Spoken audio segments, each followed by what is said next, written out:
Hi there, legends. Welcome back to Let's Read.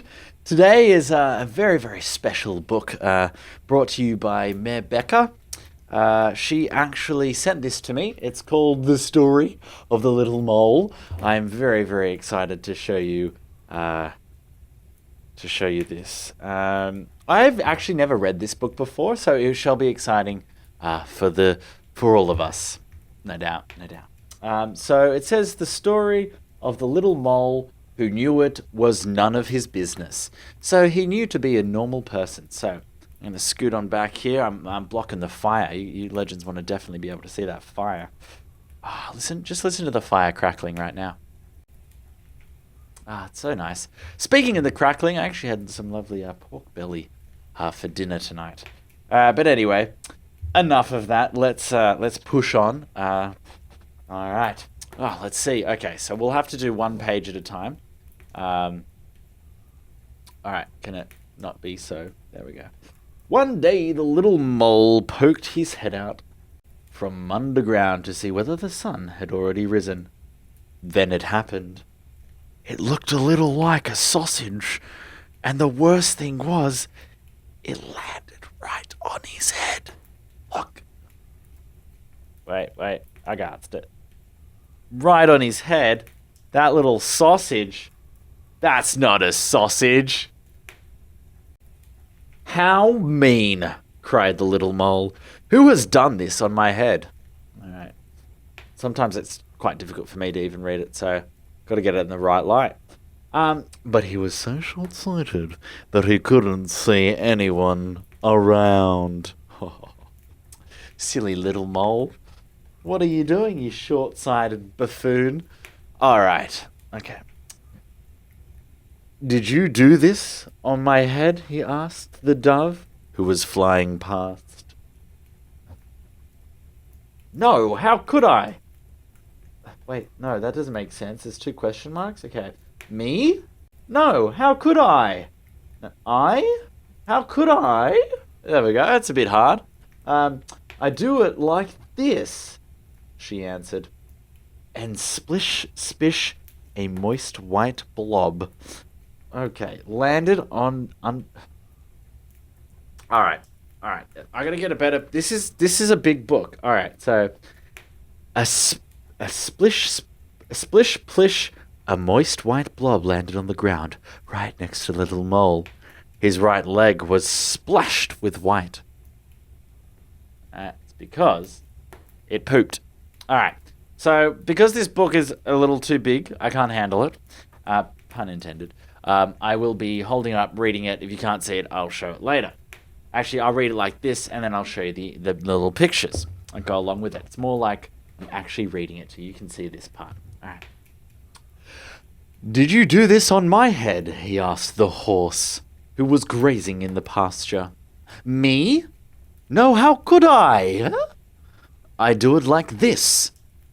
And flump, plump, 5 big fat horsey apples plopped down within a hair's breadth of the mole. He was very impressed. As you can see, this is the first page, and then this is the second page. You can see the poops. He is very impressive with the apple-sized poops, which makes the little mole easily impressed. Did you do this on my head? He asked the hare. Me? No, how could I? I do it like this, answered the hare. And a rat-a-tat-tat-tat-tat-tat, 15 little round beans shot past the mole's ears. He saved himself with a daring leap. So there they are. And then him pooping. Alright. Silly freaking hares, pooping around all the time. Did you do this on my head? He asked the goat, who'd been dreaming a little. Me? No! How could I? I do it like this, she replied, and a plippity-plop, a pile of toffee-coloured little balls tumbled on the grass. The little mole found them almost appealing, as you can see there, and then him pooping. All right, so this book is all about pooping. So I'm guessing it was a human that pooped. Did you do this on my head? He asked the cow, who was chewing the cud. What? What's a cud? I don't know. Anyway. Moo, said the cow, because he actually couldn't say anything. No. Me? No, how could I? I do it like this. And a plosh! A big brownish green pancake flopped into the grass just next to the mole. He was very relieved that it hadn't been the cow who had done something on his head. There we go, the cow saying moo and then him pooping. There we go. Quite good, isn't it? Turning the page. Did you do this on my head? He asked the pig. Me? No, how could I? I do it like this, replied the pig, in similar fashion to all the other animals that the little mole had passed. I just added that bit, obviously. And a plop, splat, a little soft brown pile fell on the grass. The mole held his nose. There's the little piggy, and then there's him pooping on the ground. It's a bit smelly, but, you know, you gotta do what you gotta do. Did you do this on my... He was going to ask again, but as he came closer, he saw only two big, fat, black flies, and they were eating. At last, someone who will be able to help me, thought the mole. Who did this on my head? He asked excitedly. Keep nice and still, buzzed the flies. There was a short pause, and then, it is clear to us that it was a dog. As you can see here, they're rolling around the poops, and then they're figuring out that it was a dog.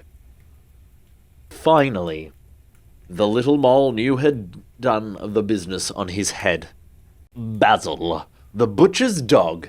You can see he's determined to go and confront Basil, the butcher's dog. All right. Silly Basil. Quick as a flash, he climbed onto Basil's kennel. And pling, a teeny, tiny black sausage landed right on the top of the dog's head.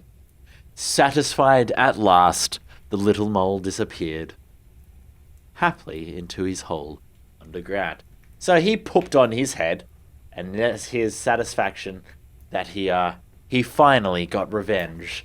All right, legends, that is the end of the story of the little mole who knew it was none of his business. Obviously, business referring to poo. I hope you legends really enjoyed this book. If you have a book and you want to send it to me, feel free. Let me know via Twitter. And also, the P.O. box is in the description below. So thanks so much again to Becca for sending this one out. It was a hoot and a half, I'll say. And I'll see you legends in the next Let's Read when I come back from my trip overseas. So hope you enjoyed this. I know I did. And I'll see you legends later.